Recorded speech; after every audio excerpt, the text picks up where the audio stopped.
The recording is starting now, and so you will be online after this, so don't say anything embarrassing or that you'll regret later. Before we move into our guest speaker, and hopefully Brett Morgan can fix his technology issues before then, I do have a bunch of updates for you. You guys already know this, that I'm just like constantly throwing information at you. So some good news, the census deadline has been extended. So originally the deadline was yesterday, but they gave us a couple more days. So now you have until October 5th. So if you have not completed your census, please do so. And Debbie is here again as a visitor in our meeting. So thank you for being here, Debbie. Was there anything you wanted to add to that? No, not at this time. I'm going to check my phone for any updates while your announcements are going on, and I'll let you know. But so far, just that last push, we've got a few extra days to do that last push to try to get the best response. Perfect. And if you haven't done it, please do so. It only takes 10 minutes. You can do it online or you can call and do it over the phone. So please, please, please do it. It really determines how much funding we get for our area. So please make sure you're counted, and it's actually the law, so you have to do it by law. So please fill out your census. The next announcement I have is some good news. So for the month of September, District 4 won a contest with Animal Services, meaning we had the most fosters in our district for the month of September. So that means you all were out there fostering animals from Animal Services, which is great. That gives them a chance to stretch their legs, get out of the shelter for a little bit. And hopefully you'll be like me and be a foster failure to where you end up adopting the animal. But that's good news. So since we won the month of September, what that means for us now is we will be getting a free vaccine and microchip clinic in Northeast. So that'll be coming to you around November. I'm still working with them to pick a date, but I'll let you guys know once that is. So if you need microchip or vaccines for your pets, we'll have one in Northeast since we had the most fosters. So that's really good news. It's really exciting. Thank you all for caring for your pets. It's something I personally love, but I think it's great that the community is really helping Animal Services out during these times. Angela, I know you're on the call. Can you call Mr. Justice? He's calling me right now. Can you see if he needs help getting on the meeting, please? The next thing I have, I wanted to let you all know the city is doing free flu shots. So starting October 5th, you can get a free flu shot, anybody 6 months or older. So please make sure you take advantage of that. Everybody needs to get vaccinated this year with their flu shot. Starting October 5th, you can go to bpowerflu.com for more information. And there is a questionnaire you'll have to fill out prior to showing up. So you don't need an appointment, but you do have to fill out that questionnaire. So please go get your free flu shot. I just got mine on Saturday. It was easy and pain-free minus getting the shot. So please go and do that. And then the last update I have for you is a COVID update. Today the city held a press conference with Dr. Ocranza, our health authority. And he basically mentioned that we are seeing an increase in numbers. So that's not very good for our community, but it is what it is. And as a result of that, they are encouraging no trick-or-treating door-to-door this year. I know we had a question about that last meeting, so I don't know if she's on today, but no door-to-door trick-or-treating, but they are encouraging other forms of virtual events for Halloween. So I know it sucks, but I think that tends to be what's happened this year with 2020, and we need to do our part to slow the spread. So please continue to wear your face mask, wash your hands, all of that fun stuff. Also, they mentioned to keep Lindsay, that in mind for, yes.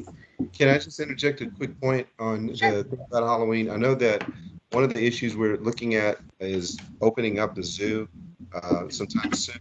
And if we do, there might be the boo at the zoo. That might be an alternative for kids, for families to go out there and utilize that. The reason why we're doing it is it's outdoors. And then we're able to, as you pointed out, it's more of a controlled environment. Obviously, there's still risk associated with that, but we've gotten a lot of calls and a lot of push about, other cities are opening up their zoo, and we're saying, yeah, but we're going by our numbers and how to keep our community safe. But we feel like that the zoo opening up might happen very soon. I think the mayor announced it based on Dr. Ocranza's health authority's recommendation that we could open it. But again, that does not mean the risk is not there. So everything you've talked about with regard to the protocols is very important. People need to wash their hands, the distancing, wearing masks, things like that. But I did want to point that out so that people know that we are attempting to work on some alternatives for them for Halloween. Perfect. That's some great news, everybody. So maybe we won't have to completely cancel Halloween this year. It's some good news that they're trying to open the zoo. So stay tuned. We'll definitely let you all know once we have those final details so you can spread them with your friends. Brett Morgan was finally able to log on, so I don't know if you want to welcome everybody. I kind of already went through everything. Thank you. I want to welcome everyone. I was having some technical difficulties, but I'm here now. And, you know, Tommy, thank you so much for coming on board. Lindsay, thank you for setting this up. But we're in good place right now. So let's go ahead and continue. Absolutely. So that was all my updates. I'm going to go ahead and turn it over to the city manager, Tommy Gonzalez. He has a presentation, so the floor is yours, sir. Thank you, everyone, for coming to this virtual meeting. I'm very pleased to be able to present to District 4. It's a very vibrant district, and there's a lot that has been going on in the last 3 or 4 years since the representatives come on board. We were working on some things before. I think you will see that we've really kind of expedited some things. Not only has he been really pushing, but obviously the council has been a very hard-charging council. They have really worked to make a lot of the things that are priorities in our strategic plan happen in conjunction with our budget. So before I get started, the second slide on this presentation really kind of speaks to what I'm going to talk about. So these are the areas that I'm going to cover. If you can go to full screen on that, so folks can have the whole screen. So these 3 things you can read about what I'm going to cover, right, and the importance of them. The first part I want to talk about, because there's been a lot of changes that have occurred that needed to have happened, and I'm going to talk a little bit about that. And then I'm also going to talk about how we worked with partners in our community in order to forge strong relationships, in order to be able to respond with agility to whether it was the immigration issue that we had to contend with, the August 3rd unfortunate event, very tragic, and then obviously the pandemic that we're dealing with today. And so we didn't just wake up one day and respond to these things. We were kind of planning for worst case scenarios for quite some time. We just didn't know that they would be in threes.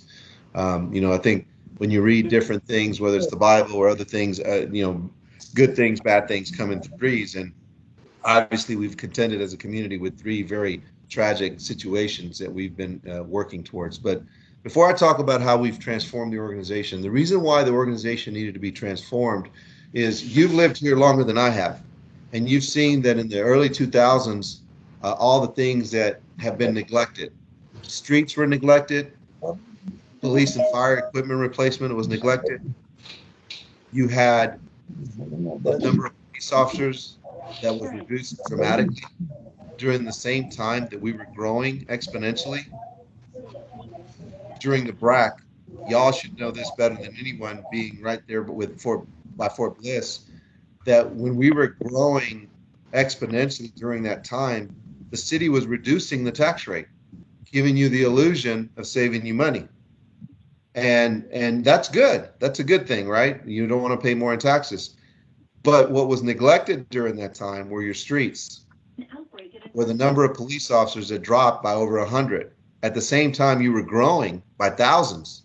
You grew quite a bit during that time.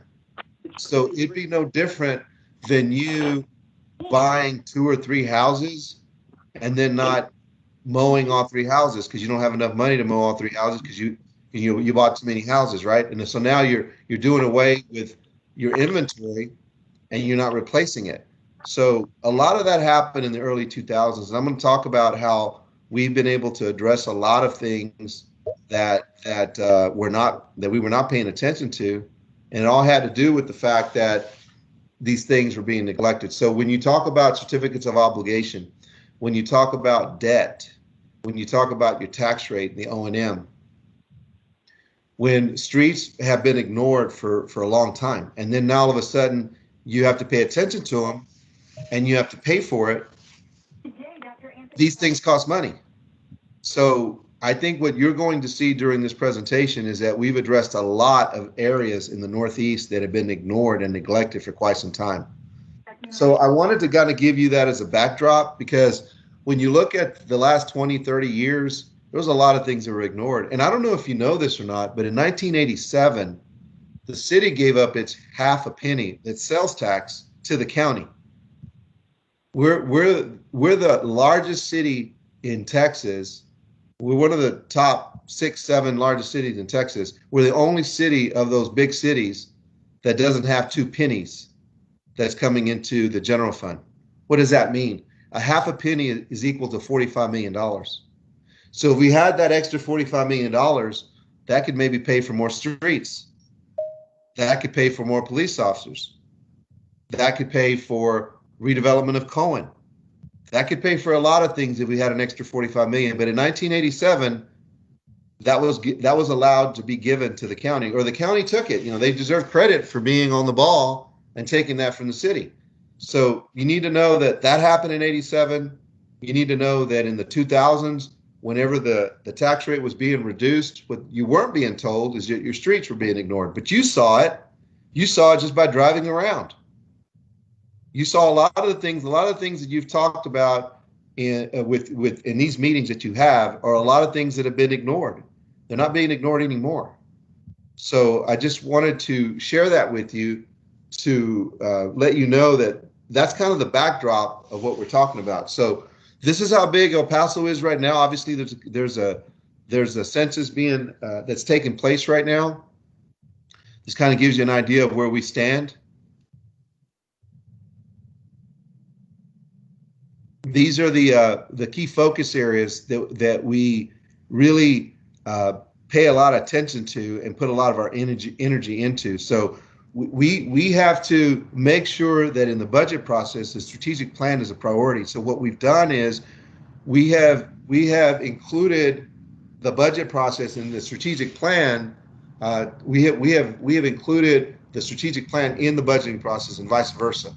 So throughout the entire year, we're talking about the budget. So when we talk about the budget during budget season, it takes us one day because we've talked about it the entire year.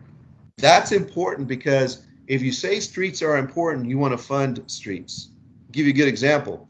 4 years ago, we had $0 in the general fund. And the general fund is the money where you pay taxes into, sales tax, your property tax.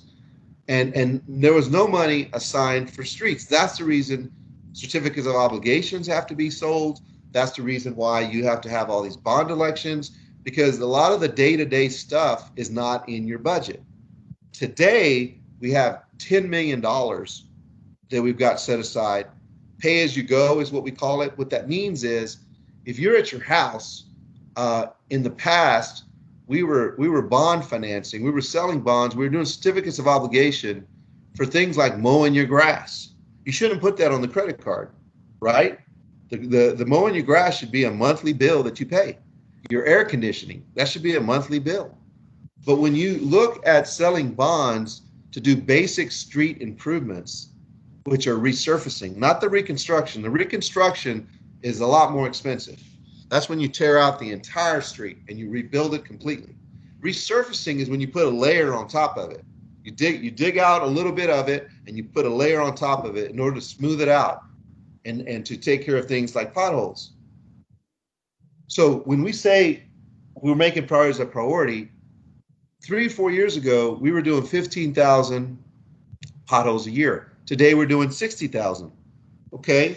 The good news is we're a lot more efficient in executing and in fixing those things. The bad news is, if you just look at the data, it says that we have a really bad problem with our streets if you got that many potholes that you need to repair on an annual basis. So it's that kind of data that we pay attention to when we do the work that we do at the city. We don't just do it haphazardly. I think in the past, and I'm not being ugly or negative, it's just when you look at the numbers in the past, it was being done haphazardly. I mean, when you do what's popular, you don't get what you want. I mean, you know, like if you have kids, or if you don't have kids, you have nieces and nephews. You know, I have kids. You don't always give them ice cream. Sometimes, you know, they have to eat their vegetables. Sometimes they have to go exercise and stay in shape. So we have to do the same kinds of things with the city. We have to have money on an annual basis to take care of the day-to-day things. And that's what we mean when we say make priorities a priority. Put it in the budget. And then the Partnering for Success, that's what I'm going to talk about later with the Communities of Excellence Initiative, which basically what that means is we worked with 14 other city or community organizations, all the school districts, the community college, UTEP, a housing authority, the chambers of commerce, the hospitals, the private hospitals. We all got in one meeting and we said, look, we're going to focus on 3 things. We're going to get on the same page with the same kind of training. So we did a Baldrige framework training. We said we want to have one community project and really involve the schools and really attack the brain drain issue. So what we did is we went out and met with all the different schools, and we had over 400 kids that we sat down and taught them about our city budget. Now can you imagine from the standpoint of that being a strategic move for us, to be able to have kids utilize what they learn in school, math, and then put it to use, communication, speech, to be able to learn the budget, which is almost $1 billion with all funds on the operating side and almost $1 billion with the capital side. That's a big budget. Over 6,000 people in our organization. That's a big. That was a private sector organization. It'd be a huge company. To be able to sit down and get in front of them and show them that there's over 1,000 job titles. You can be you can be an attorney, you can be an engineer, you can be a manager, you can manage this organization, you can take my position, you can do all these things. So we were really attacking the whole brain drain discussion. And the kids talked about that, we didn't know that this was in our backyard. You would think that people know that. I mean, I didn't know about being a city manager when I was going to high school. I didn't have a clue about what that meant. So the fact that we sat down with them and talked to them about that and that opportunity, and then they came back and presented that to the city council. So that's what Partnering for Success means. And the last thing we're going to do with those 14 other organizations is we're going to share our best practice. We talk a lot about Lean Six Sigma, where we've gone from 2 days to do an irrigation repair to 2 hours, where it used to take us 4 months to do a permit, an inspections permit. Now it takes us 2 weeks. It used to take us 21 days to do an outdoor rec permit. Now you can do it on the internet for 5 minutes. If you want specialized service, it takes an hour. Before, you had to talk to 4 people, and it took anywhere from 16 to 21 days. You know, a work order at the airport used to take 3 days. Now it takes an hour and a half. So these things all point to how we can get better as an organization. And no, we're not going to be perfect. I mean, I'm sure there's lots of questions you're going to have after this presentation, and you're going to talk about a lot of things we still need to work on and improve. Well, there was a lot of neglect, and there was a lot of things that were ignored for a long time in this community. And we're addressing it. We're addressing it because we're listening to you, and we're telling you what is being done, and we're also being honest with you about what can't be done or when it is going to be done. And so I don't think that this haphazard situation happened overnight. So this transformation hasn't happened overnight. It's taken years. And I think you've seen it. I think I can look you all in the eye. If I was there with you, let me see if I can see some of you on the screen. I think I can tell you, and I can look you in the eye and tell you that you can honestly say that our community is different today. It's better. It's better. And we focus more on what the priorities are, and when we say we're going to do something, we do it. And I think that's what you're going to hear in this presentation. And you've heard some of it already, but you're going to hear that throughout. So we use this term with our staff to kind of get them motivated. And what this simply means is, if you have experience, a lot of you on this call have a lot of experience with different things. This is my 5th city that I've been in. I'm retired from the military. I've been all over the world.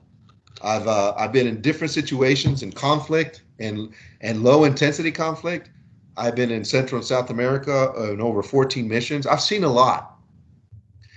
And when we presented to council the idea of a rate stabilization fund, some of you might be asking, what the heck is a rate stabilization fund?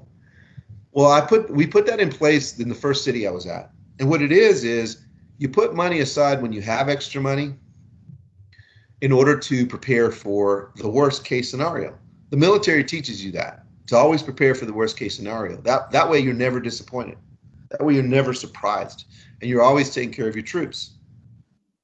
So we brought that forward, and some people had some questions about it, didn't think it was a good idea. And then we brought it back again after we addressed all the questions, and then the council approved it. A rate stabilization fund is setting aside extra money so that when you have an emergency, you can go to that fund and you don't have to go to the tax rate. And we didn't have that before. And now we have over 12 million in that fund. So we put that fund in place, and 2 weeks later, the pandemic hit.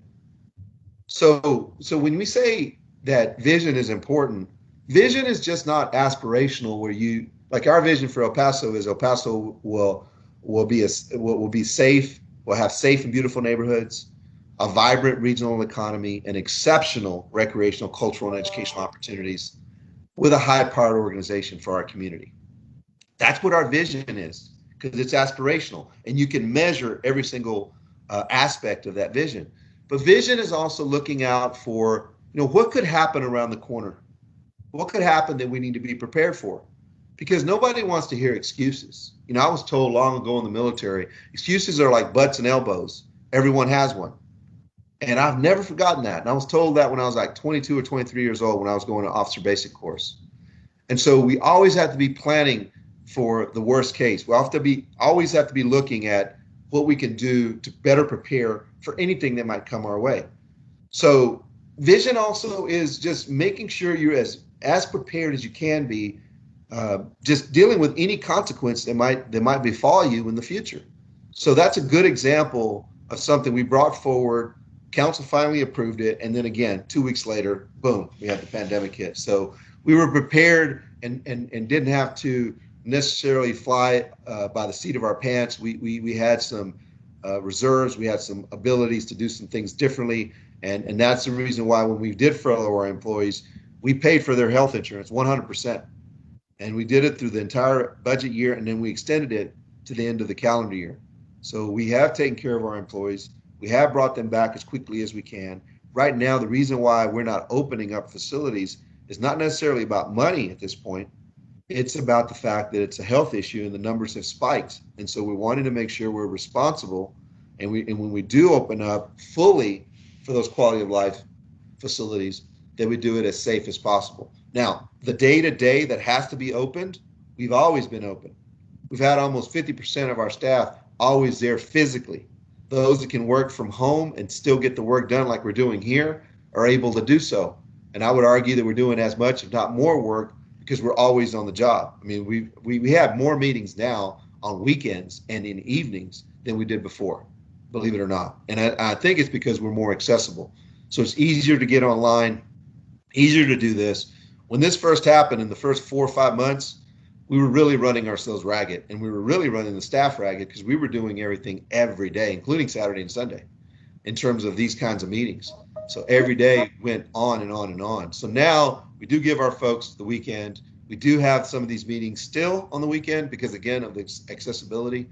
But that's what vision means to us, and that's why this slide is an important slide. So I talked about the fact that we had a lot of issues that we had to correct on things that were being neglected. The thing that has been extremely powerful for us has been putting together a strategic plan, which we worked on doing in the fall of 2014.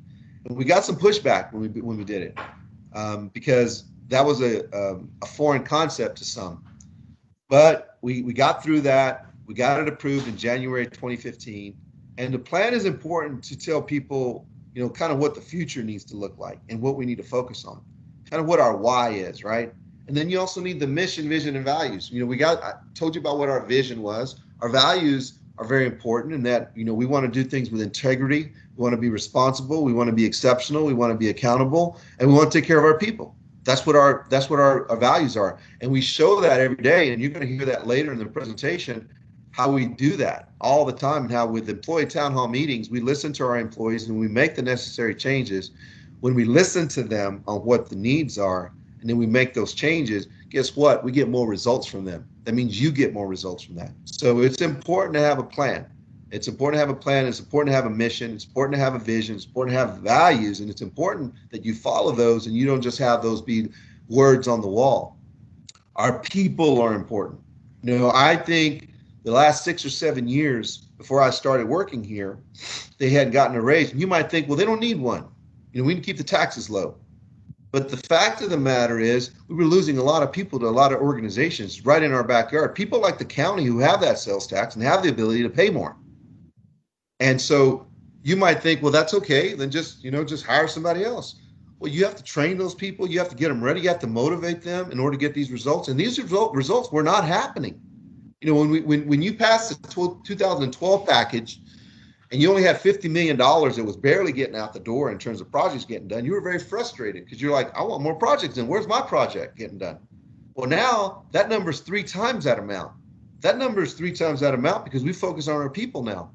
We motivate them. We've given them raises. They've been modest raises, like 1% raises, 1.5%. They haven't been huge raises, but we've done it every year. And then this year, whenever we took pay from them, and I did a pay reduction, 5%. We did our employees at 1%, and then we said we're going to give it back to you if we make these tough decisions. And we can do that, and we did. That was important for us to keep our word with them. So our people are very important. So the plan's important, people are important, and process is important.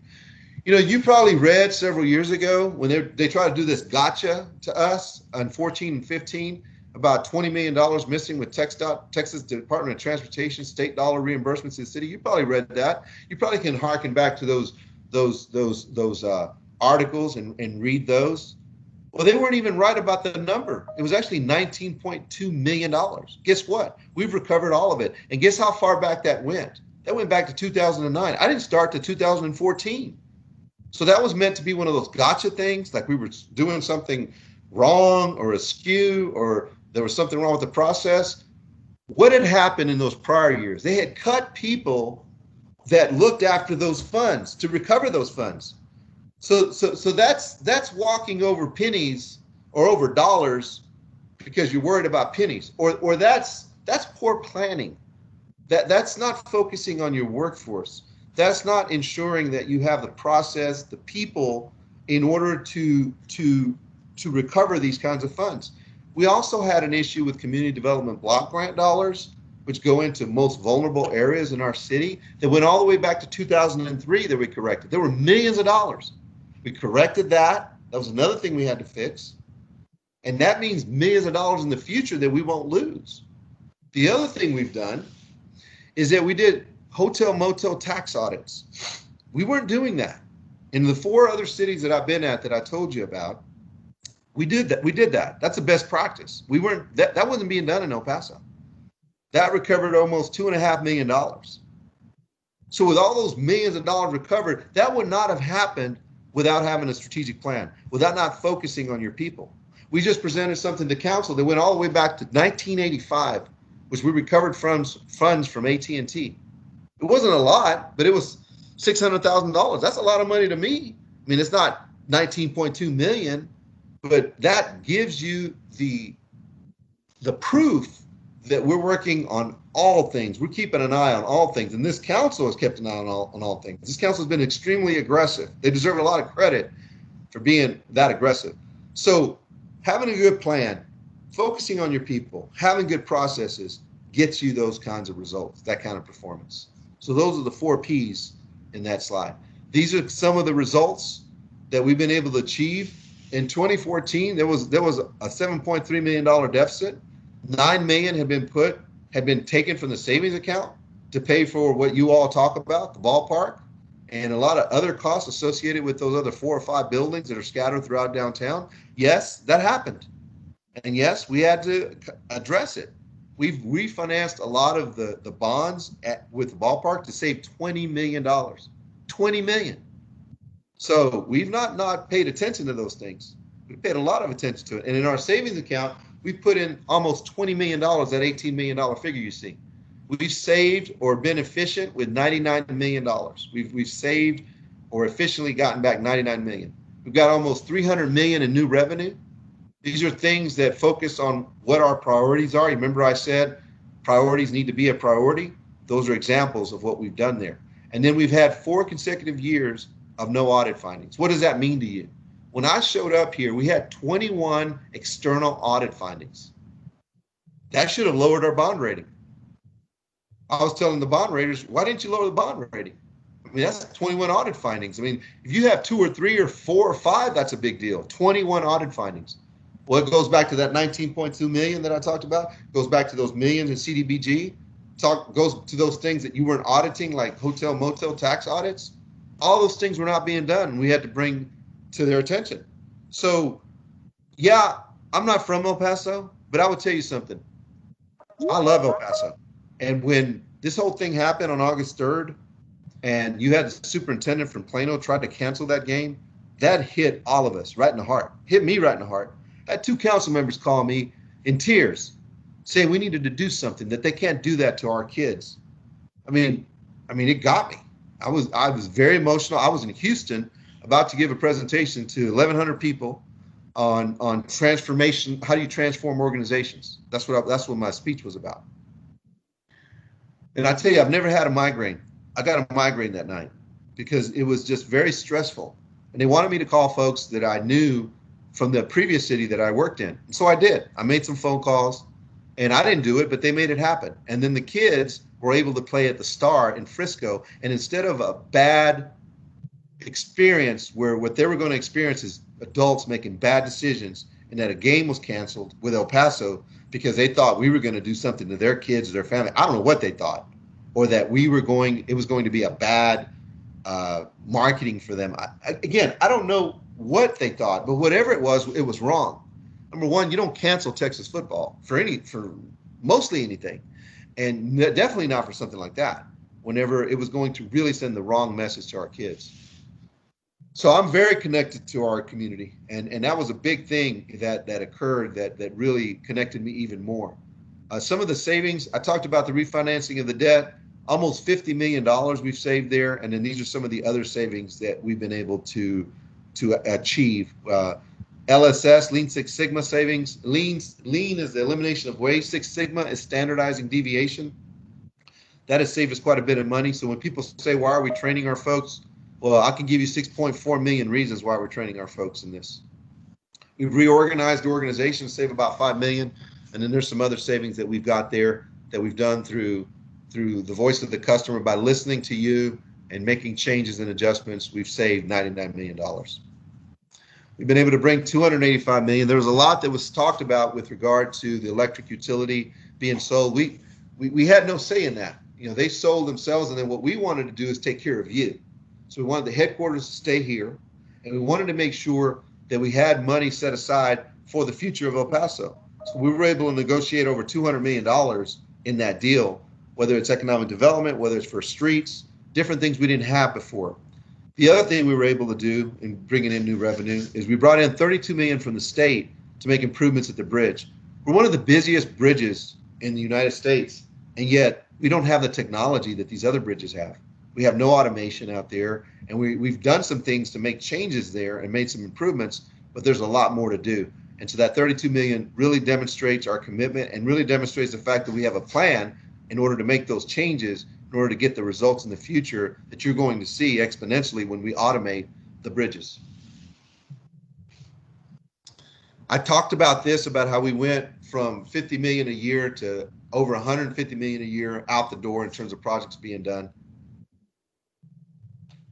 They weren't a trained department. They didn't have the processes in place. Now they do. Now they're one of the best departments in the country. So they really are knocking out those projects. You've seen them in your backyard. You've seen them, whether it be streets, whether it's the Cohen redevelopment, whether there's other things are going to happen, like the new health facilities that we're going to build across the street from the 911 center. The 911 center itself, a brand new, a refurbished facility, and it's a brand new facility for them, all in the Northeast. So these kinds of things are demonstration projects to demonstrate the proof in the pudding with the results that the CID department, the Capital Improvement Department, has done for our community. This is the number, very important number. that we have contracted $460 million, and that's ready to go out the door. This supports over 45,000 jobs in our community. So when people talk about the bonds that you have passed, or the different bonds that the city passes through certificates of obligation, that supports your business community, that helps the economy keep going. So that's a very, very important. And when some of you talk about and have heard about the tax rate, that's a true statement, that we're the second or third tax rate. It's a high tax rate. I sent an email to the council today, and Lindsay can forward it to you. Dr. Morgan has it. But we're the least expensive city to live in the United States. So how can that be? And we have the highest tax rate. Our valuation, meaning the value of your property, isn't as high as it is in other cities. So even though you have the 90-cent tax rate to pay for the things that were neglected in all those years, like I talked about earlier, that now we're paying attention to, the value of your property isn't the same as some of these bigger cities. So Arlington is an example. We've gone up 11, 12,000 in the last 6-7 years. They went from 157 to 269 for the median priced home, same kind of home. So if they're at 70 cents or 60 cents at a $269,000 house, and you're in a $135,000 house at 90 cents, you're not paying as much as they are. You're paying less. So that is a response I give to several people. It's one that whenever they say, "Well, you're still the highest," I tell them I don't disagree. Technically, that's correct, but are you paying more? Absolutely not. Absolutely not. Now, if you have the same house and they have the same house, and then we do the math and you're paying more, okay, fine. We'll capitulate and say, okay, that's correct. But we have shown time in and time out, and I think Robert Cortines has been out to several districts to explain the same thing that I'm explaining. So what this shows is the fact that I said before we didn't have money on a pay-as-you-go, meaning that it wasn't in the operating budget. The operating budget is the money at your household that you use to run your household on a monthly basis. That's what I mean by annual operating budget. So we didn't have anything. We had $0 for equipment replacement for police and fire. So that's the reason why the council had to pass bonds to go buy 300 plus vehicles and so many motorcycles, because they hadn't been replaced in years. And these things were falling apart. And so we were replacing them before this council got on board at 30 cars per year. Because when I got here, I noticed that, we had 75, 80% of the vehicles in the garage. That because they were 10, 11, 12 years old, had over 100,000 miles, 150,000 miles. And it's not the same 100 or 150,000 miles that you and I have on our cars. They've been driven really hard because they're chasing people, right? So it's a different situation.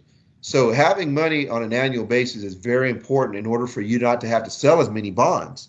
So when I say that now we have 10 million for streets, that's very important, because then we can sell less bonds now, and we can take care of those resurfacing problems that you have in your different neighborhoods a lot quicker. And we didn't have that ability before, and now we do.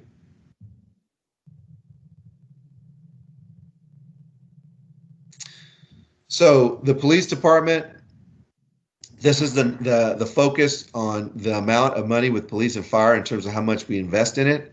It also speaks to how many additional police officers we have on the street. When we talk about the response time is not as good as it needs to be, and it's because of that neglect in the early 2000s when we were growing and they were cutting the number of officers that we had on staff. So yeah, that had a direct correlation result to the response times to you when you called and you had an emergency. Even though we're one of the safest cities, that was a problem. That's the reason why we've been adding more police officers. And when folks now are talking about having psychologists or different folks go out with police whenever they respond to issues, that's putting them in a dangerous situation. I mean, what we've done is we've got a CIT team, which we have folks that go out there with the emergency healthcare that do focus on people with mental health issues that go out with our police officers. We have not ignored it, and this council has paid attention to that. We have as well. But again, that's just one more thing that was being ignored. So there was a lot of things that were being neglected. How 30 and 3? Sir? Can you explain to them about 30 law enforcement officers per year? So the reason why we're at 141 is because we're hiring 30 net officers. So that means if we have an attrition rate, which means if we lose 45 officers, we have academies where we grow that to like 80. And so that we have a net increase of 30 or 35 per year. We've given them the ability to go over by 10. So that's the reason why we have increased by 141. So when you look at the fact that we've gone up in taxes, the correlation I would use for you is that we're buying more horses. So you have to feed those horses with hay, and the hay is the operating cost. So we're buying more horses, and you got to feed them, whether it's new buildings, whether it's more people. In this case, it's more people. The reason I use the horse and hay analogy, everybody gets it. Everybody gets if you buy a horse, you got to feed it. So it's no different than if you do a new building, an additional building, guess what? You have to heat it, cool it, you have to put people in it, all that costs money. You have to maintain it. So that's the reason, one of the reasons for the taxes being what they are. The other reason is the 2012 package that you passed. The other reason is the collective bargaining agreement that you passed with the fire department. The other reason is the fact that when we put in more product on the ground, more horses on the ground, there's more hay we have to provide in order to feed them. Otherwise, it'll be like you had in the early 2000s where you opened up a history or art museum and you had nothing in it. Do y'all remember that in downtown? Or you have to close down an archaeological museum. You remember that? When I first started working here, the archaeological museum was closed. It's open now, isn't it? It's not open right now because of the pandemic, but we opened it back up. We hired people. So there was a lot of things. Cohen hadn't been redeveloped. I mean, I could go on and on about the neglect, about what was being ignored. The strategic plan gives us the beacon, the direction of what we need to focus on while listening to you and listening to the council. And which council, when they go out and run for office, they go out and beat the streets and they hear from you. And we hear it. We hear potholes. We hear streets. We hear response times. We hear public safety. We hear quality of life. That's what we hear. And so those are the kinds of things that are being spent in your budget. And yes, we did do water parks, but did you have one before? You didn't. You are going to have one now. You have one now. It just, you can't get to it because of the pandemic. But it's at Cohen. So that's proof that we're not just talking about doing something at Cohen. We're actually doing it. So that's the important part and the strength and the power of a strategic plan. The bond package you just passed, we had to slow it down. We have not stopped it. We've had to slow it down. So that's going to impact the time frame, being honest with you. When we went out and told people about the bond package, we told you this is going to be additional horses. So we're going to have to buy more hay every year. We're going to have to pay for more hay for these horses, whether it's people, whether it's cars, whether it's facilities. We said that. So I'm just being upfront with you and eyes wide open that means either the values of the property are going to have to go up like they have in other cities, or the property tax will have to go up, or we have to bring in more sales tax, or we cut costs like the $99 million we saved. If we hadn't saved that, you'd see more of an increase. So again, these things cost money. And I think what I told Dr. Morgan and I've told other council members, I've told them, I said, look, you can tell folks that ask you, this is what the money's going towards. The tax rate increase is going for police, fire, streets, quality of life, yes, which is parks, libraries, all those improvements you've seen. Yes, it's going towards that. Yes, it's going to water parks too. It's going to transit. It's going to the pension fund. That's where the money's going. So but you I think hear it's important, Tommy, for us to realize that I voted against tax increases for 2 years. And this year, since you mentioned tax increases, this year there's not a tax increase. This year, because we did put funds in place to help businesses come back. We did put funds in place to help the food bank. We put funds in place to help with after school care and the daycare in general. We felt like we needed to slow these things down. So what we've done is we've slowed a lot of these projects down in order for you not to see a tax rate increase this year. So we've lowered it this year. That you're not going to see one. So that's what you see this year. Next slide, please. Exactly. So I'm going to go through this really quickly, okay? These are some of the results that we've gotten. 19 additional flights. Of course, all of this has been impacted with the pandemic, but this all took place, and then now it's been impacted. But 19 more direct flights. I talked about some of the things we've done with Lean Six Sigma at the airport. What that's resulted in, 2 years in a row, the airport has been named the best airport for its size in North America. And that's based on customer service surveys. So that's incredible. And that's very impressive. Next slide. And then these are some of the things that we've done. 66 companies, 5,000 new jobs. It's a total of 13,000, almost 14,000 jobs that we've created or have maintained here in El Paso. And it's been over $1 billion in capital improvement. Now, some of the stuff that might be very, very important to you, some of the deals that we were doing that you heard a lot about that some people didn't agree with, some people did. This was a very complicated deal that had a lot to do with purchasing property on the west side and doing a land swap, and then also working on trying to attempt to bring the Great Wolf Lodge, which then did not happen because of the pandemic. And now we have interest in the property that we did buy, so there's opportunity to get that money back for that property that we purchased. But in the entire process, we never forgot the Northeast. The council never forgot it. Dr. Morgan obviously never forgot it. That's his district, but the council didn't forget it. And what they did, they voted to do a land swap, and the developer wanted to develop land in the Northeast to do a master planned housing development, which I don't think y'all have ever had a master planned housing development, not only in the Northeast, but in El Paso. So this will be the first of its kind, which will be a self-served community, which if you've seen it throughout the state of Texas, they're beautiful communities. So that was part of the deal. The other part of the deal, I remember Dr. Morgan telling me, I don't care if you get anything done, but y'all better we better get the Angora Loop done. Well, the Angora Loop now has funding for it, and that's now on pace to get started and developed. We've also, have you seen the Cohen redevelopment? You saw all those nice plans, but you've also seen that the property has been cleared. You've also seen that there's been development now with the water park. You might say, well, that's all that y'all have done. That is true. And I told Dr. Morgan from day one, I said, all I can guarantee that we will do is that we will demolish and we will clear it and we will get a water park there. And we did do that. And we did. And the other thing that's coming is going to be some development there that has to do with some of our public safety improvements. And then we also have some other improvements that are going to take place across from 911 that have to do with COVID long-term issues with healthcare facilities. So the Northeast, the future looks very bright, and I think we can say and look you in the eye, we listened, we took action, and you see it on the ground. It's not about whether you believe me or not, you see it with your own eyes. We took action and it's being done. Hey, Tommy, we not only did it here, we've done it throughout the city. We've done it on the Far East with the East Side Development, the Beast of the East. That's on this slide as well. The East has been ignored for a very long time. It's going to have an East Side Regional Command Center. Public safety response times are low there, or not as low as they need to be. They're high, I should say.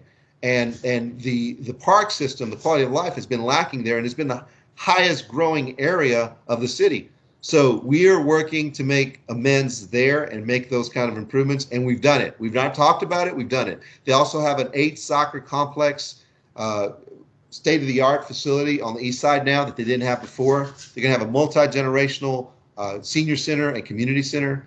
So we've done a lot, not only in the Northeast, but in the east side as well. 2 areas of town, quite frankly, I'm just being honest, that have been ignored. And I'm preaching to the choir because I think you could write a book about what we needed to have done. Well, we have done it. So that's what I wanted to show y'all, that we've done a lot of the things that are in the strategic plan, and that's what makes the strategic plan so powerful. So the other thing that's important to us, I've talked about our people. I wanted to mention this to y'all because I know a lot of you think very highly of our staff, and I want to thank you for that.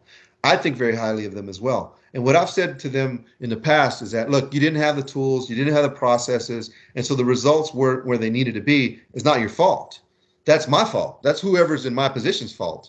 That we need to have the plan, we need to have the focus on them by listening to them. We need to have processes in order to get these results, to get the performance.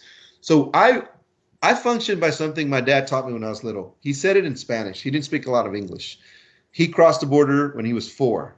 So he crossed from Matamoros into Brownsville. That's the reason I was the city manager in Harlingen, because I figured if I wasn't the city manager in Lubbock, where I grew up in, I wanted to be the city manager where my dad grew up in, and he grew up in Harlingen. He used to tell me, no lo digas, lo más hazlo, meaning don't say it, just do it. And so it's important that if we say something, we need to do it. So I've always told staff, don't say something to council unless you're going to do it. Because if you've gone up and said we're going to do it, Not only are they listening, but the community's listening. And let me tell you, that resonates with everyone. That was a saying too where I grew up in Lubbock, from the older people that I worked with as well. They would always be like, "So, Tommy, what do you think?" And those kind of folks, those are the kind of people that you shook their hand, looked them in the eye, and if you said you're going to do it, you better dadgum well do it. So my mom and dad, my dad taught me that when I was a kid, and then the community in Lubbock reinforced that. It's worked really well for me in the cities I've managed, and it's worked really well for the organizations that I've led, because then it becomes part of our philosophy, and it's important for us to, if we say something to you, that we follow through. So one of the things that we do is we do town hall meetings. So we did a town hall meeting, and in the sanitation department, they said that they've never had Thanksgiving off. I didn't know that. I didn't know that because I didn't know. I mean, I don't know everything, just like you don't. And so we now have given them Thanksgiving, and we want to thank the community for working with us. They can spend the Thanksgiving with their families, and then on that following Monday or Tuesday or whatever the holiday falls on, they can then go pick up the trash. And that was a huge motivator. And what does that do for you? You get better service because they're going to be motivated. They're all amped up, positive. And so when they're motivated, you're going to be motivated because they're going to give you better service. So I think it's important that I share that with you, that's how we run our organization. So this is one of the comments that one of the folks made at the sanitation department.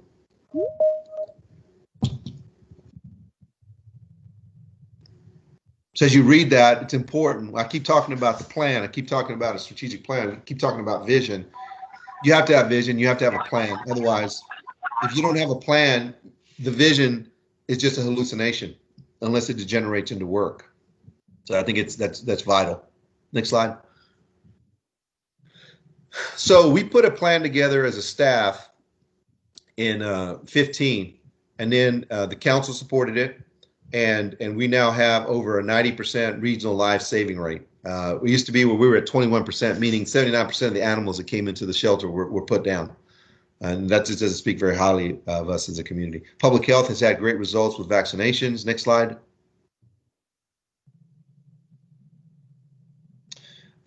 We've had some other successes with Winterfest and with the Botanical Garden. I want to show you kind of what the celebration looked like for the holiday in El Paso. It was pretty good, but now this is what we have. That's the difference between a plan and doing things haphazardly.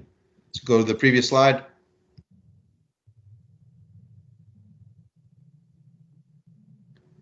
No plan. Next slide.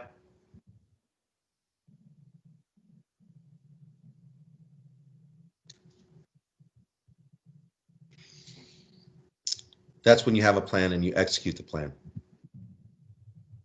Big difference. Almost 400,000 people, we got to enjoy that.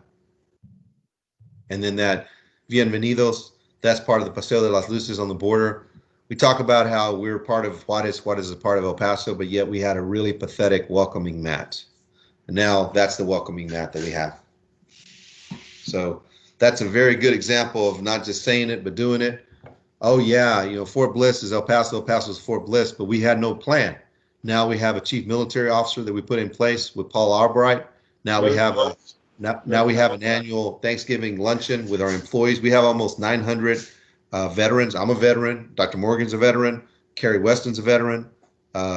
Sam Rodriguez is a veteran. You got all these folks that are working for you that used to serve the country as well. I never really talk about it because I always tell people when they say, well, "Why don't you tell anybody anything?" I said, because I did it because I wanted to. All these people that want to get thanked for what they do, and you don't have to thank me. I know I've been offered first class whenever I was on deployments all the time, and I turned it down. I said, "You don't need to give me first class." What's that? No time for that. No, I mean, my thing is you don't got to give me first class. I'm doing this because I want to do it. I think the people that fought in Vietnam, my wife's uncle was Roy P. Benavides and won the Congressional Medal of Honor.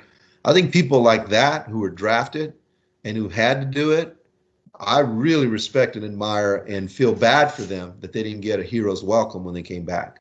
I mean, that's what who we should really thank. Folks that didn't have a choice. I had a choice, and I wanted to do this, and Dr. Morgan wanted to do it. It's a volunteer army now, volunteer military. Next slide. We're going to draft Lindsay, though. She would be a good officer. She'd be a good She'd NCO great too. officer, bro. She'd be a good NCO too. She's going to be a They work for a living. So now the next portion of our presentation is some of that partnership that I talked about. We created those 14 organizations. Next slide. And so we wanted to have our own vision, mission, and values with them, and this is what it was. It was important for us to collaborate and all be on the same page. And we did this back in August of 2018. That's important because that's the part of what I talked about having a vision, being able to see, we didn't know that the immigration issue was going to happen. We didn't know August 3rd was going to happen. We didn't know this pandemic was going to happen. So why was this meeting with 14 other organizations, the schools, the public health, the private sector, why was that important? Well, if we would have just sat around and sang Kumbaya and checked the box and said, oh, hey, we partnered with all these organizations, but had no results, we would not have been prepared. But because we did those things that I told you about, and we had that preparation, we trained together. We trained not only in the Baldrige framework together, but we also trained in Lean Six Sigma together. We had projects that we worked on together. All that was very helpful so that when we had those emergencies happen, all I had to do was text someone, whether it was a superintendent or an agency head like Jacobs and Thron. They're like, tell me, what do you need? And then I'd be the same with them. Jacob, what do you need? Dr. De La Torre, what can I do for you? I mean, it wasn't no personalities, none of that. It was just result, result, result. Next slide. Results. I love that, Tommy. So what this is going to show you is going to do a better job than I'm doing of explaining what Communities of Excellence is. So we can roll the tape.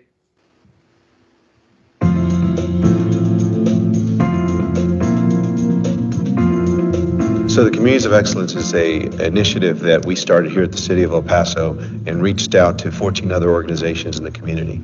And we wanted to focus on three major things. One, the Baldrige framework, which focuses on strategic planning, leadership, organizational focus, workforce focus, and customer focus, also knowledge management and results. The second thing we wanted to talk about was a best practices day, that we could all bring our best practice for that day and have 15 best practices shared with one another. Being in healthcare, we're familiar with Malcolm Baldrige. I belong to an organization that participated in that. So it's something that we wanted to do at UMC because it's really a journey to excellence, journey that addresses your strategic approach in providing great quality care. It helps to have the right hand know what the left hand is doing. And secondly, we're all spending tax dollars. And if we can spend everyone's tax dollars in a more efficient manner, avoid redundancy, do things in a partnership way, it's a benefit to the entire community as a whole. So our community engagement project that we selected was reaching out to the youth in our community. Trying to come up with a solution to whatever problem. So what we're focusing on there is going out to several school districts and then also some private schools, just the youth in general, and share the budget message with them, and then have them come back and present to the city council the budget. So I think it'll be a very cool experience for the kids, and they'll be able to learn. They'll be able to also take part in their city government, and then the council can hear directly from the kids what they think about our city budget. I liked how they were trying to get information from kids, so it showed that they have a voice and it means that I'm kind of empowered and I have some sort of voice in what the decision does and what I want or what I don't want. So one of the new initiatives has been the Strategic Budget Advisory that we kicked off this past year. So we've been meeting with all of the different school districts, meeting with kids ranging from 8th grade up to 12th grade, really getting an understanding and sharing the budget with them, getting them to understand really how the city goes about developing a budget, dealing with competing priorities, and then ultimately the city council making those difficult decisions. My students are absolutely gaining much from this project with city council. They're learning about budget, the way taxes work, how money is generated for the things that they want to see in their community. And this is a very powerful instance in which you see city council, you're seeing students come together to really start generating those things that may come about in the future. The youth really makes up the majority of El Pasoans here. I mean, we're the average age here is 31 years old, and we hear a lot about our youth, and when we're talking about, this being El Paso being a family-friendly city, it's important that they're at the table, because when we're having these discussions at City Council, they're not really included in that dialogue because they don't have a seat at the table. I think it's definitely important to be interested in the city because brain drain is a huge issue in El Paso. So it's really fun to know how we can improve our own city and how we should be motivated to stay here rather than leaving our El Paso and trying to fix other cities. It's important for us to understand what are their priorities, and it's important for us to educate them on the city's budget and the budget process and the difficulties that go along with developing a budget for a city as large as we are. And so not only that, it's important that we're increasing the engagement. We want to have a community that's really involved, really engaged with what's going on within the community. There's a lot of great things going on right now, from all of the quality of life investments to public safety investments. So it's really important that we get them engaged and excited about what the city's doing and where we're heading.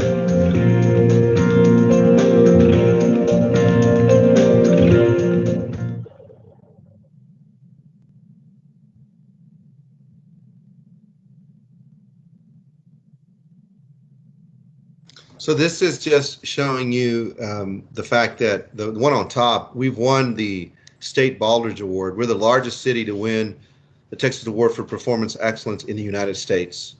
And we're the largest city to ever have won it. And we're the only city and only organization to ever do it 2 years in a row.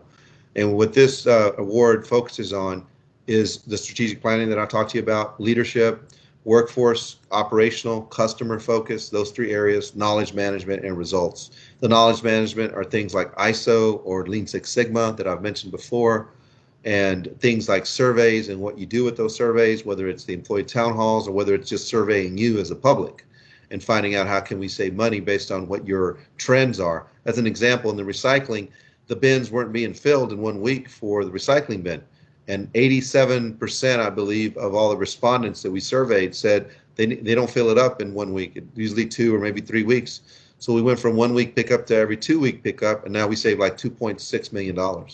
So those are ways where we can save money by doing things more efficiently without circumventing the customer service we provide to you. So those are the kinds of ways we do that. The one below, it's over 120 people. They represent like 17 organizations, 8 of which were from the city. From the community, I should say. All those partners that I talked about where we trained together on the examiner training, which was the Baldrige training, which, by the way, we worked with UTEP to create the continuous improvement certification, only one of its kind in the United States. We did that because UTEP is a Tier 1 university now, and now with Quality Texas Foundation, which is the Baldrige framework at the state level, not the national level, I'm the chairman of it. We felt like we wanted to do something to really showcase UTEP, showcase El Paso.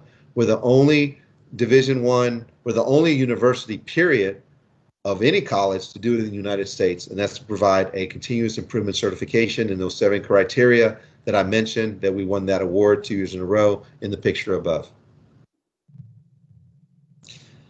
So we've talked about this. I think you know the size of our city. You know that we're 2.5 million radius in terms of the region, and it's important that we partner as a community and create this kind of teaming approach, this cross-functional approach, where we are working not only internally in the organization, but we're working in the community to really bring partners to the table, and that not just be a tagline, that be something you actually get something done with. And then I've already mentioned with the examples that I've given, whether it's training or whether it's the reaction to August 3rd, I'll have more examples in terms of what we've done with the pandemic. So that's the reason it's important for us to pursue those best practices. That's the last thing we have on the list that we're doing with those 14 organizations. And if you can imagine, how people talk about best practices, what is this city doing? What is that city doing? What is that school doing? What is that private business is doing? Well, we're doing a lot of great things right here. And if you can imagine 15 organizations sharing 15 best practices, that's a pretty powerful message. And that's a great way where we can really showcase all the great things going on in El Paso. So when we do that, we're probably going to invite all the media to kind of talk about all the wonderful things where we're top of our class in every one of these fields where we're doing something great, whether it's at the city, whether it's one of the school districts, whether it's at the El Paso Community College, UTEP, the Housing Authority, the private sector, the public health facilities. A lot of these organizations are top of their class in what they do, and we need to showcase that. And by us sharing that with each other, we can all get better by learning new practices.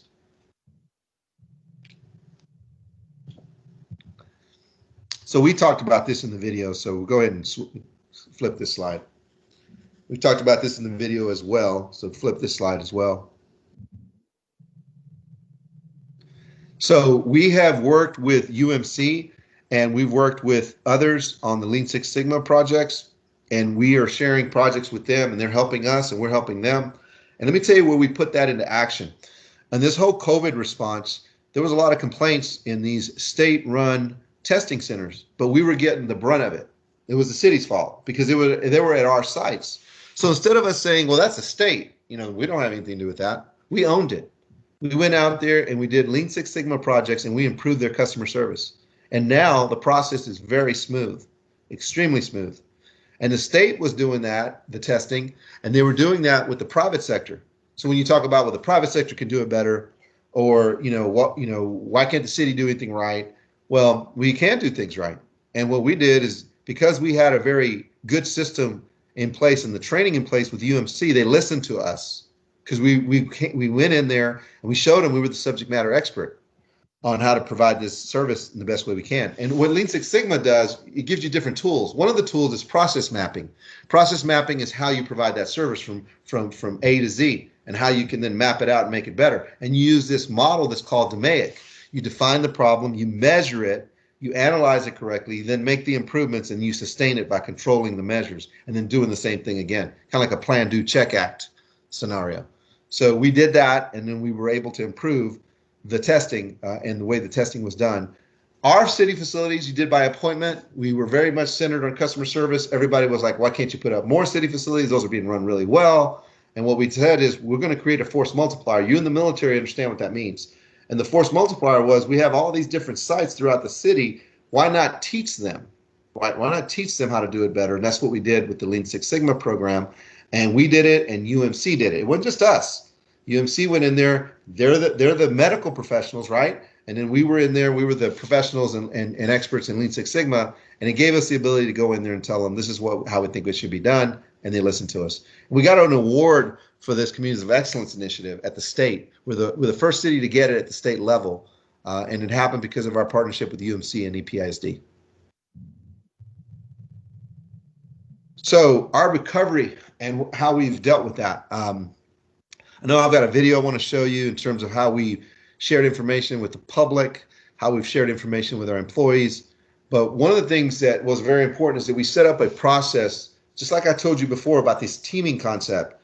I do not like silos in an organization. I knew whenever I was a second lieutenant, or when I was low on the totem pole and in Lubbock, when I was a city employee, so when I'm in charge, I'm going to fix things.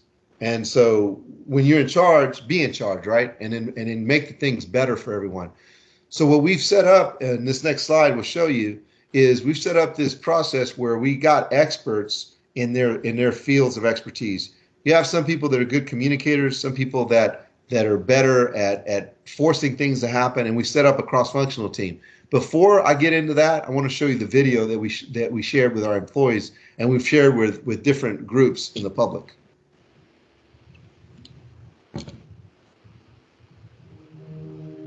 El Paso. It has been a difficult 12 months for our community. The challenges we have faced with our immigrant population, the horrific event of August 3rd, which we all still mourn very deeply, and now a global pandemic of epic proportion. But what makes our community so remarkable isn't the weather, the gorgeous sunsets, or even our majestic mountains. It's our people. Our community has shown tremendous resilience and kindness in the face of adversity. Being on the front line is not an easy task, but the love for our community is much stronger. Our people have been on the job since day one to keep you and your family safe during these precarious times. Whether it's taking care of our health, ensuring your safety, taking care of our community animals, picking up our trash, maintaining our streets, or providing safe transportation. Your city employees have been working for you. This passion and love within us burns deep in our blood. It is why we will come out of these challenging times stronger. We sincerely thank every single one of our essential workers who have been on the job, who remain focused on the job, and who will continue to stay on the job for El Paso. Thank you.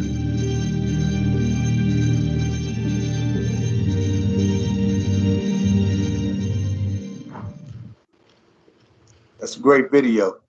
It's a fantastic video. Thank you. So,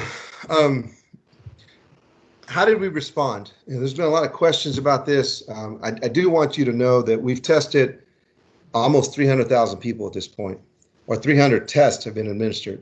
There's 291,464 have been done up to this point. We wanted to maintain a good communication stream within the organization and in the community. So we developed strategies of how best to work with the health department and with other groups. Now, the August 3rd event, as horrible as it was, and the immigration issue, as horrible as that was, it really taught us a lot of things in terms of the cooperation with health and the emergency Office of Emergency Management office, and how better they could work with each other. So now the health department reports to the fire department. We've gotten some feedback on that hadn't been positive, but mostly we've gotten positive feedback on that. Who do they report to? The health department reports to Mario D'Agostino, Okay, got it. fire chief. And why is that important? The Office of Emergency Management reports to the fire chief. And so when y'all call and you want to know all these different things, the Office of Emergency Management manages all emergencies. Whether it's a tuberculosis outbreak, it doesn't matter what it is, whether it's the health department, police department, fire department, any department, they handle it. So it just made all the sense in the world for them to have more direct tie-in with that. And so it's a good example of the teaming. It's a good example of not having silos. It's a good example of not creating or having these fiefdoms where people aren't working or communicating with each other, because they have to communicate effectively with each other so that we can get the best information to the public. So that was extremely important. The example I would share with you is that we got heavy criticism whenever we said the animal service was going to report to fire. Why did we do that?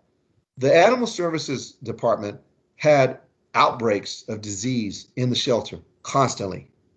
They had medical protocol issues with there was a lot of the medicines were being taken by some of the employees that we found out through an audit.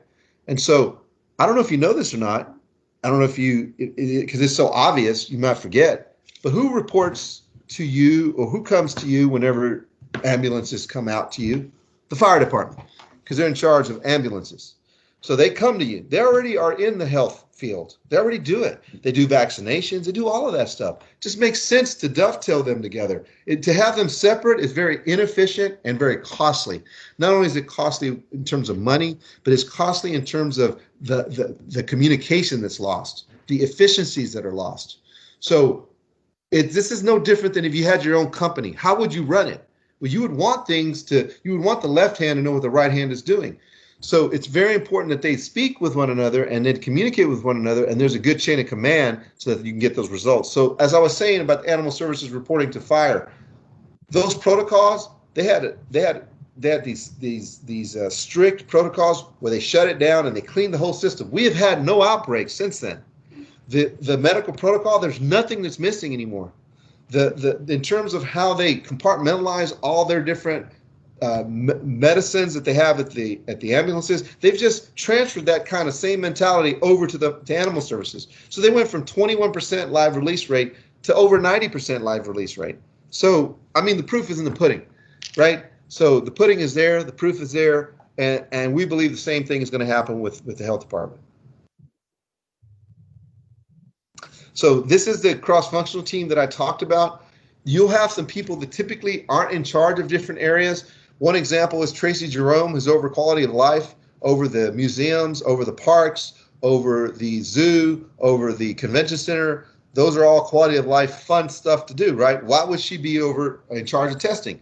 If you know Tracy Jerome, nothing gets past her. And she's a strong communicator.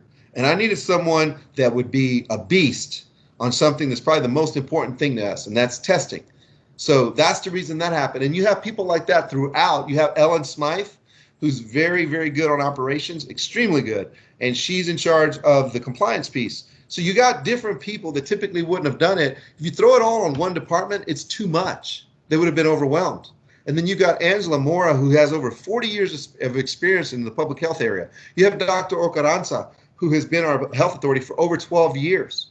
And he's born and raised here. So is Angela. So we always talk about celebrating our backyard, and why do I have to bring someone from the outside? Well, they're right here. They're bred and they're raised right here in our backyard, and they're doing an amazing job, and they have extreme qualifications to do what they're doing. But I wanted to make sure that we had this cross-functional team with talented people throughout so that we could give our community the best service that we could. And I believe we're making that happen. I shared with you the number of tests that we've had. I can also share some additional information if you have questions with regard to what we're doing with COVID. We have been very careful and diligent in terms of what we open up, when and where and how. For your safety. The things that don't have to open up, that aren't have tos, they're want tos, we're not going to open. We're not until the numbers start subsiding, and they haven't subsided. Whether it's been Mother's Day, Father's Day, whether now it's Labor Day, and now some say it's not tied to that. And then people have been very silent on the fact that all these protests that happened, the numbers spiked. No one spoke about that because it wasn't popular. Look, I'm not talking about what's popular. I'm talking about the numbers. And when people go out and do whatever they do and then the numbers spike, there's a correlation with that. And so we want to make sure that before we open up full service, that we make sure that we do it as safely as possible for your safety and our employees' safety as well.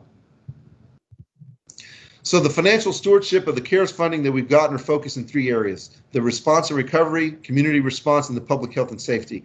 So we have already put some money aside, I've already told you, for the getting the businesses back up and running, the food bank. We've given them different tranches of funds. We've also given money and set it aside for after school care and daycare. And we've also just recently partnered with the YWCA to provide more after school care and daycare, because that's important to get people back to work.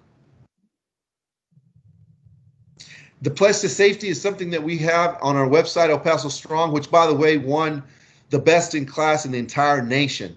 So when people say, are we getting information out? Well, we were the best in the nation in getting that done. So I think that speaks for itself.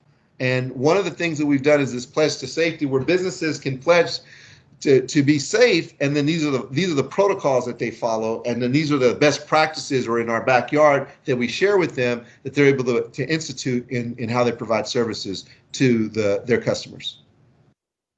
The Live Active, we've pushed that as well, because over 90% of the people who have passed, unfortunately, had an underlying health condition.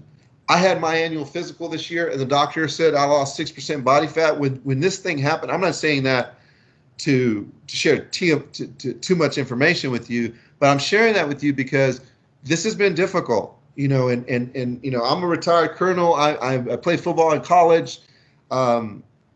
Most people think I'm pretty tough, but this has been very hard. It's been hard on our families, it's been hard on my kids. I'm sure it's been hard on you. And so I, for the first time, went and worked with someone to work out. I never did that before. And I did it because, I play football. I know how to lift weights. In any event, I've been working out with this one person, and I lost 6% body fat. When I went for my annual physical, what she told me, and I want to share this with you, because if it saves one life, then it's worth me sharing this. And that is that she said, your vitamin D is really good. A lot of people don't know this. If they have low vitamin D, you're susceptible to this virus. Your numbers are off the charts. They're better than they were 13 years ago, because I've been going to this place for like 13 or 14 years. And so she said, if you get it, you'll be fine. Now, I'm not saying that, then I get it and I die. You're like, well, there you go. He thought he was going to live. No, I'm not saying that. But what I'm saying is that what she told me, the doctor, was that being active and being in good shape is going to help you. Not only is it going to help you with depression, it's going to help you with just your attitude. But if you get anything, whether it's this, the flu, or anything else, you're going to be able to fight your way through it that much more, because you're going to be healthier, not only physically, but hopefully mentally. So that's the reason why we're pushing this. We by no stretch of the imagination are saying this is the panacea, or you go work out, you get it, you're not going to die. We are not saying that. What we're simply saying is that, look, get active, lose weight, and if you're in good shape, will work out anyway, because there's some people that are in great shape and have other underlying health conditions. So that's the reason why we're pushing this. And again, it's on the Live Active El Paso website, and it's also on the El Paso Strong website. These are our great employees working in these different departments, these various areas. We're going to continue to work and get the work done like the video talked about. And so I've covered how we've transformed, how we were really forced to transform because of all the things that were neglected in all those years that you've complained about or you've shared your concerns about it. I think those have been real concerns. I think the one thing that people know that I share with them is that I'm very direct and honest with them, whether they want to hear it or not, is that we say, yeah, you're right. This did happen. This did. And a lot of what the concerns that people have shared with me have been pretty much on point. But we have then worked to transform our organization, to transform our departments, to give you better service. I think I've shared a glimpse of that with you. The Communities of Excellence concept, I think you fully understand now why we did that and why that made us more agile in our response and how we're recovering, not only with the immigration crisis, with the August 3rd event, but now with the pandemic.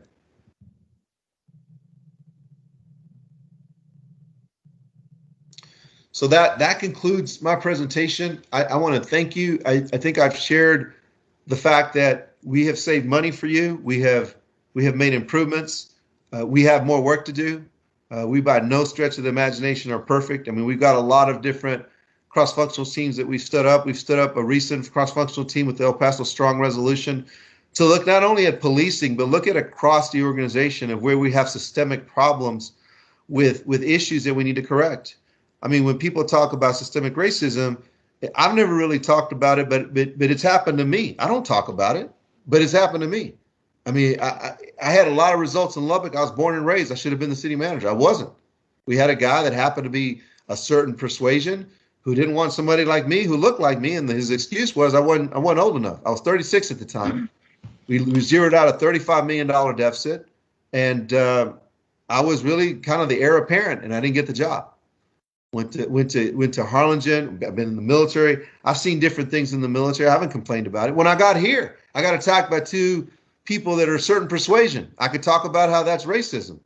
You know, so there's a lot of issues that we have. There's race issues about, you know, I grew up in East Lubbock where there was majority was African American. I was called an in lover, believe it or not. I was the only guy that started in football, basketball, and track, and baseball. I was only brown spot. Everybody else was African American. My best friend is Alvin Hargis, who I met when I was 10 years old. Played college football with him. I was the only brown spot on the offense. Everybody else was African American, and we had one white guy who was the center, R.J. Wiley. So, I mean, I've grown up in that environment, and what I've told my staff is, look, if the results or the numbers say what they say, we're going to make the changes. If the numbers aren't there, we're not going to make the changes. We're not going to follow the national trend. We're going to follow the El Paso trend. And what we need to correct, we will correct. And Dr. Morgan and the council kind of led the charge on the El Paso Strong Resolution. This is what we told them. I'm just simply sharing with you what we told them. Thank you. Perfect. Thank you so much, City Manager. That was a great presentation. I hope you all got all that information. It was a lot of information, but that just goes to show how much is going on in the city. So hopefully you guys got a lot out of that. I know we did go a little bit past the hour, but we did have a couple questions that were sent in to us prior to the meeting. So I want to make sure that the city manager has an opportunity to answer those. It's just 2 questions, so we'll do it very quick. And then, of course, if you guys have any follow-ups, you can always reach out to our office and let us know. We'll get those answered for you after the meeting. So the 2 questions that we had that were submitted to us, just so if you guys weren't aware, we tried to put it out there that if you wanted to ask a question, you would have to email us to do so. So the first question was about the Redstone Rim area. I know Kim is on the call. She lives in that area, and about some property issues. I don't know if Tommy wanted to say anything to that really quick. Yeah. So let me pull that up. Sure. So what I did is prior to that, Lindsay was good enough to send that to me, and so I had Sam Rodriguez sent me kind of an update on that, and let me see if I can pull that up. Yeah, and I can send her the long version if you just want to do the short version for everybody.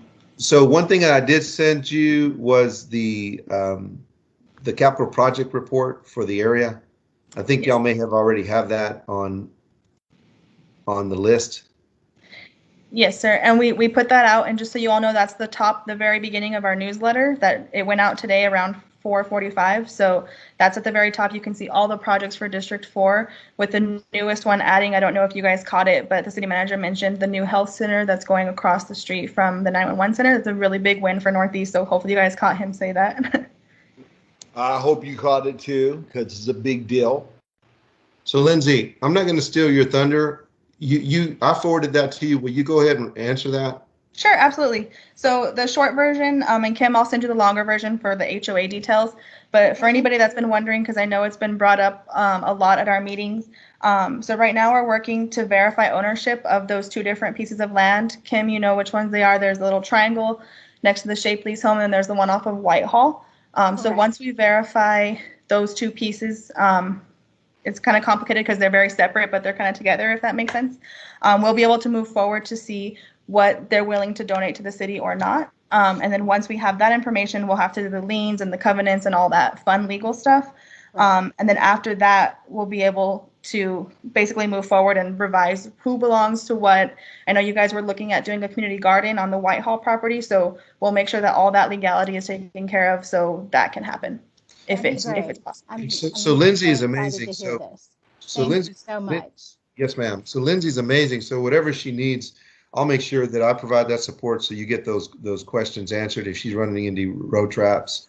And Okay, thank you, Sam Rodriguez City can Manager. as well. I appreciate it, because this Yes. has been an ongoing, almost 9-year round and round and round. And then now that we're going to do the phase 2 for Joey Barraza and Vino Park, the one property was slated in Design 1 to be a parking lot literally right across from my neighbors inside my HOA. I'm on the board. And so I'm, rooting for my neighbors, making sure safety and everything. And then on Design B, the parking lot was pulled off, but it's still in on the Design pink. So we've had trouble having vector and weed control and safety and things of that sort. Sam and Lindsay and I have been working hand in hand in the last few years. I'm very vocal about my neighborhood and my HOA, making sure that everything is answered to my neighbors, because they come to us on the board and want to know all these answers, and we haven't been able to get a correct answer. So I really appreciate you helping us for this, get this done and figure out what is next, because the project's on hold for phase 2 of the park. Well, you kind of said the magic phrase for me. We like solving problems that are like the Angora Loop. I've been told that that's 2-3 decades of a problem. And now we've addressed that. And so yeah, I commit to working with Lindsay, and I'll get whoever I need on staff to help us as well. That's 3 decades, Tommy. Yeah.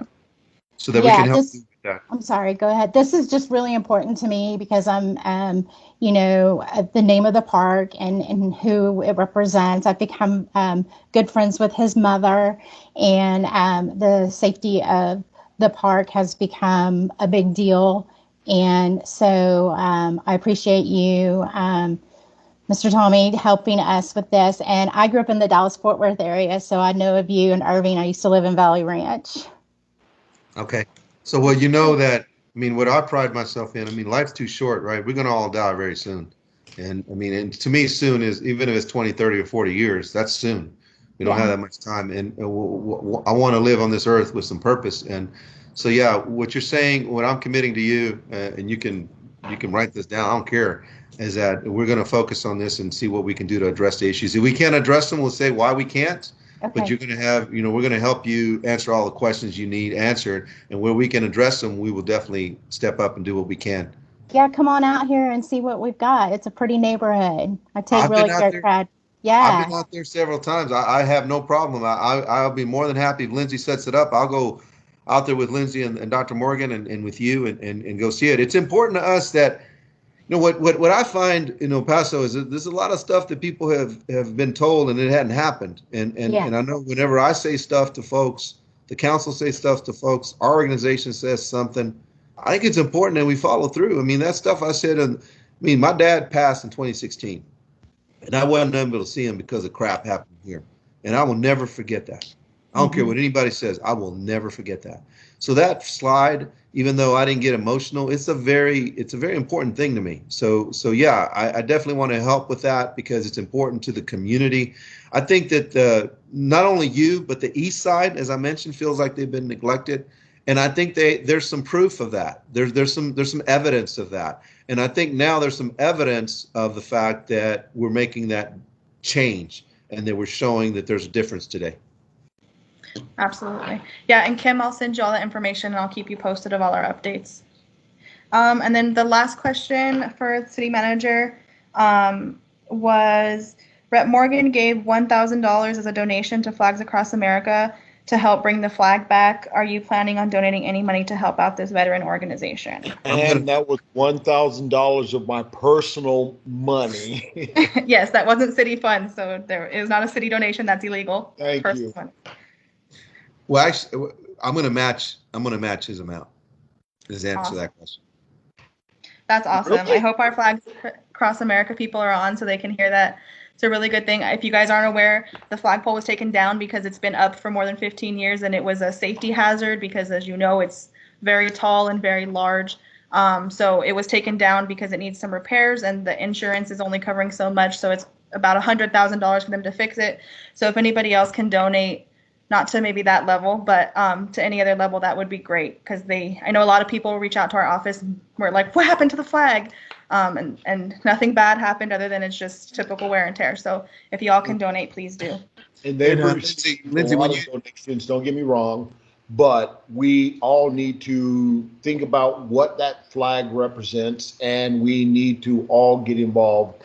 Hence why I donated $1,000 of my personal funds to the Flags Across America with the hopes that people would match it. And thank you, Tommy Gonzalez, so much. I know you and I have talked about this, and you said if I donated, you would match. So I donated $1,000. You've matched $1,000. Hey, only $98,000 to go.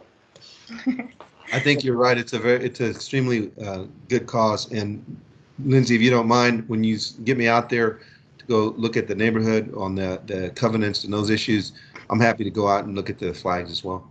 Absolutely. So I can see it myself and see if there's any other things I can think of that we can make that happen in a different way. Perfect. That's great. I have a question right quick. Did you all get the planning on what's going on Railroad? So as I mentioned last week, our engineer is looking into that one. They're still working on it. The project manager is working on that. So I don't have the plans. I didn't get them because our engineers on top of it, they're the experts in that field. So I'm going to let them do it. And he did say that there might be something incorrect there. So he's working on that. So I didn't get the plans and I'm not going to get the plans just because I wouldn't know what I was looking at if I did. So I think we can trust our engineer's judgment in that. Tommy, if you're wondering what she's talking about, they're doing the landscaping and lighting project on Railroad right now.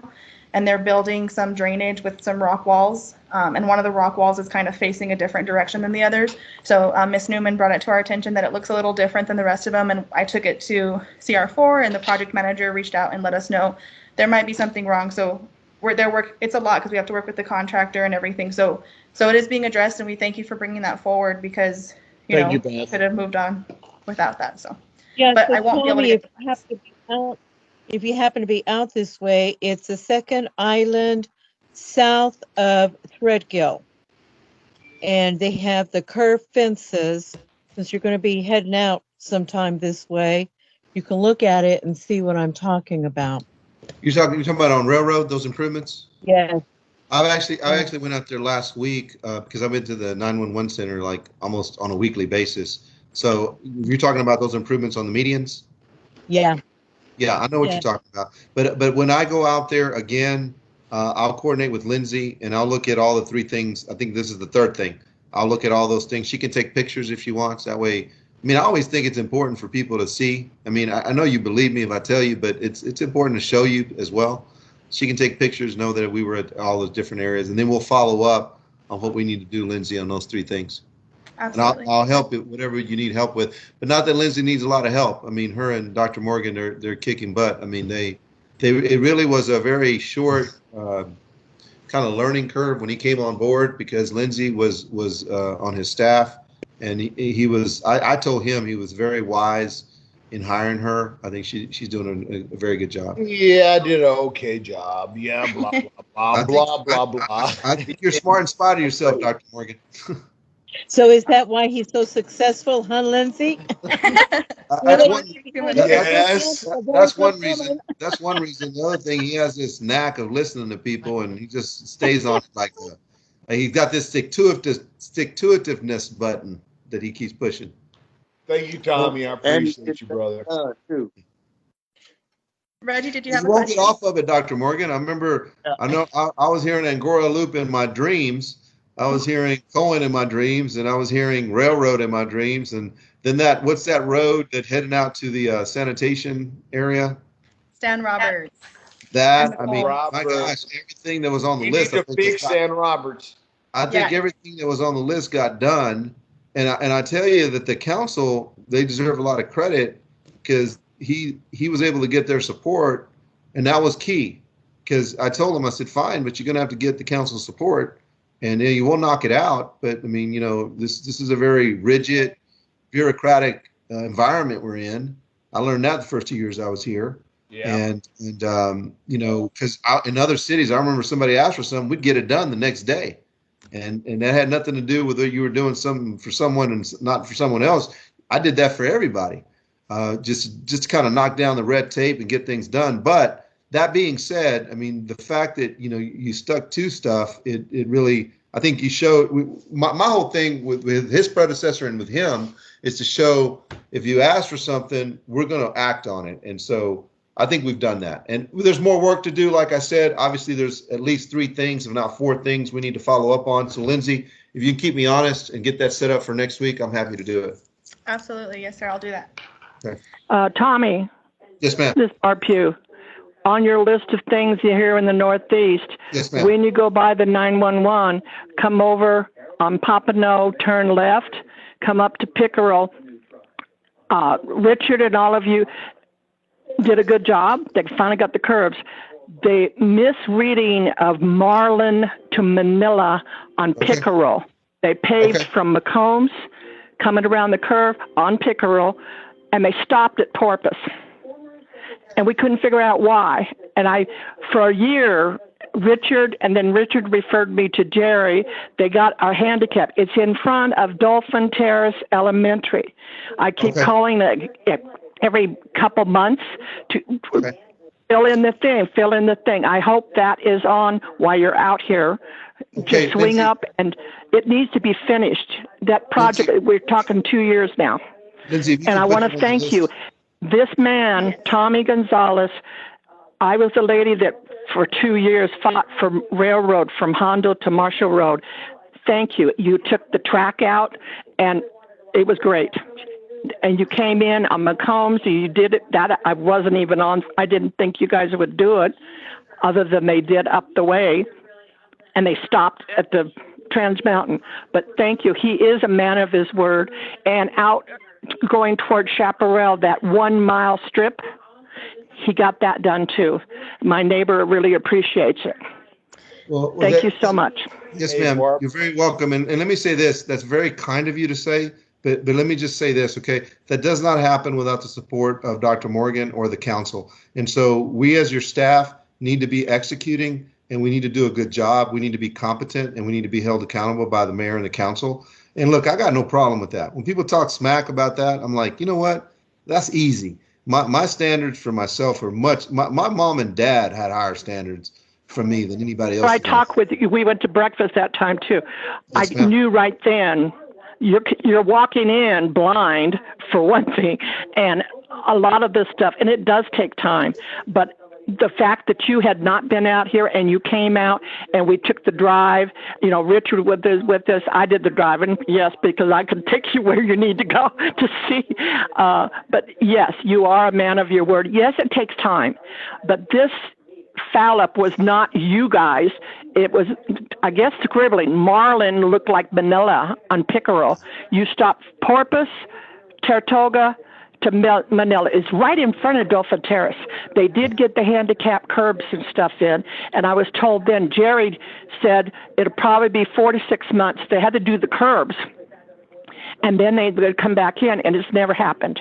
Now's the time to do it, though, because the kids are not physically at that school. You're right. You're absolutely right. And let me say this, Lindsay, if you can set up a breakfast with her and we can socially distance, because I remember that Denny's breakfast we had and I enjoyed it very much. Denny's is back open again, so hey, sounds like a plan. Give me a call. It won't be Tuesday. Let me say this. Let me say this before. I'm sorry, Dr. Morgan. Go ahead. No, I'm saying, Lindsay, work that out to where we can maximize it, okay? Okay. And let me say this before we go too far. I see the gentleman with the black hat on and the bronze star. Sir, what's your name? That's Reggie. Did you want to say something, Reggie? I just want to tell him that I just want to thank him for his service. I see his hat. Thank you for your service and for whatever you did for that bronze star. And just thank you. Cool, sir. Appreciate you, and thank you for yours too. Absolutely. I know that when I met my wife's uncle, Roy Benavides, he wore me out. I was a second lieutenant, and boy, he wore me out from one end to the other. And he was just telling me everything about the world and everything about what I needed to do. And I was like, man, it was a scary experience, but he told me a lot of stuff that I needed to hear. And like I said, I have a lot of respect for people who served in Vietnam. That was a very scary, very tough time for them, and I can't say anything else other than just have this tremendous respect for them. I got a chance to meet him also, so great man. Yes, sir. He really is. And Reggie actually is our appointee to the Veterans Advisory Board. So everybody, in case you didn't know, he is serving you on the Veterans Advisory Board with the City of El Paso. So well, thank you, sir, for that work, because as you know, we're working hard, trying to make a lot of changes. I think we've made a lot of changes. And there's other things. There's other things we need to work on. You have my, you can reach out to me directly through Dr. Morgan and Lindsay if you want. I'll have no problem sitting down and visiting with you. I'm a big supporter of veterans issues, big, and not to talk about it. You know how there's good officers and bad officers. Well, I wasn't a bad officer. But Tommy, he is our VAC representative, and he has been, oh my God. I mean, the folks that we have on the VAC right now, they're the best we've ever had. So thank you, Reggie. Absolutely, I agree wholeheartedly. awesome. All right. Well, I know we kind of went over a little bit. I think we'll close out. Just a reminder to do your census. Thank you, everybody, for joining us. You have till the 5th to do your census, so please do it. It's in our newsletter. It's on our Facebook. Find the link. Call the number. But thank you all for joining us. If you got here late, I know a lot of people did, and you want to see the presentation, the city manager gave an awesome presentation with a lot of information. This will be posted on our YouTube and on our Facebook, so please, you can view it there, share it with your family and friends, let them know everything that's going on. Lindsay, can I say one more thing? Yes. Absolutely.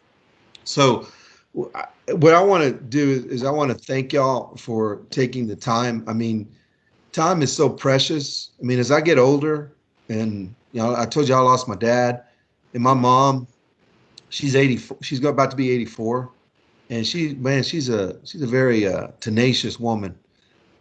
She's the reason why, I really think women do such an amazing job. We've promoted over 50 women in the last 5 years.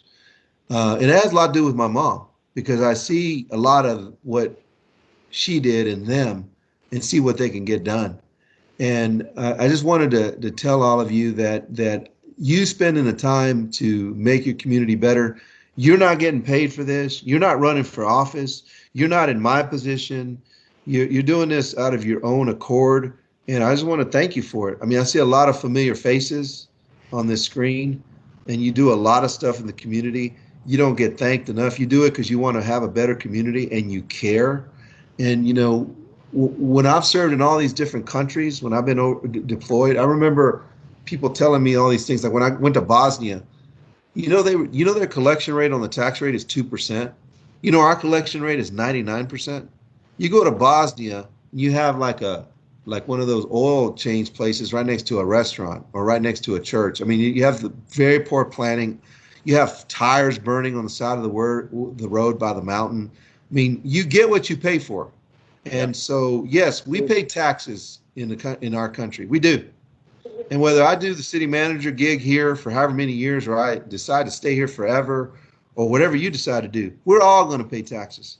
We have the best country on the planet, you know, and we can't forget that. Regardless of what's happening around us in the country, we need to look at the facts, and we live in the best country on the planet. Yeah, it's being tested right now, but people like you who take time to make our country better by making our community better, I just wanted to say that to you because I don't think you get thanked. I think everybody sees you as, are you going to complain about something? I don't care. I don't care if you're going to complain or if you're going to share a concern. I want to hear it. That's my job. When I get tired of doing that, I will quit. I promise you, I will stop doing this. But I just wanted to thank you for that. And I know I got a little long-winded, but thank you for that. No, absolutely. That was great. That was the perfect way to end our meeting. So thank you so much. And thank you, Tommy, for being here. We really appreciate it and spending so much time with us. I know all the constituents really appreciate it. They were very excited when we announced it last week. So thank you for being here and taking the time. My pleasure. Thank you. Yes, sir. So with that, we'll go ahead and wrap up. Thank you all so much for joining us. As always, we'll be here every Thursday at 5 p.m. So please continue to join us. Next week, we won't have a guest speaker, so feel free to bring your questions, comments, concerns, anything you have, 5 p.m. next week. So we'll see you all then. Have a safe weekend, and please wash your hands and wear your mask. Thank you so much. Be safe. Bye, everyone. Boat. Thanks, Lindsay. Bye, Reggie. Lindsay, you still there? Yes, Miss Pugh, what's up? Yeah. When you mentioned the I'm not, for all of you who don't know, I'm not on internet and stuff, so I'm doing this on the phone. This vaccine, we won that thing. I have 3 cats that were feral cats, and I went down to this is like a year or so ago, and we had them fixed and clipped. Will this include I need to update their shots and stuff? Yes, so that free clinic, I'll let you all know of the date, and you'll just be able to bring them. They don't, see when the last time they got shots or anything was. You're welcome to just bring them down, and it'll be a drive-through event. Okay. At what, Tobin Park? We don't know yet. We just got this notification today, so we're still going to be planning it out. So once I have that information, I'll let you know. And we don't know about the free flu vaccine yet. So those are free starting October 5th. There's different locations. What I'll do tomorrow, I'll give you a call and I'll give you some of the locations so you can find the one that's easiest for you to get to. We'll be here tomorrow at home. Okay, yeah, I'll give you a call tomorrow because I don't have them in front of me. Oh, thank you so much. Yes, ma'am. Have a good evening. You too. All right, thank you.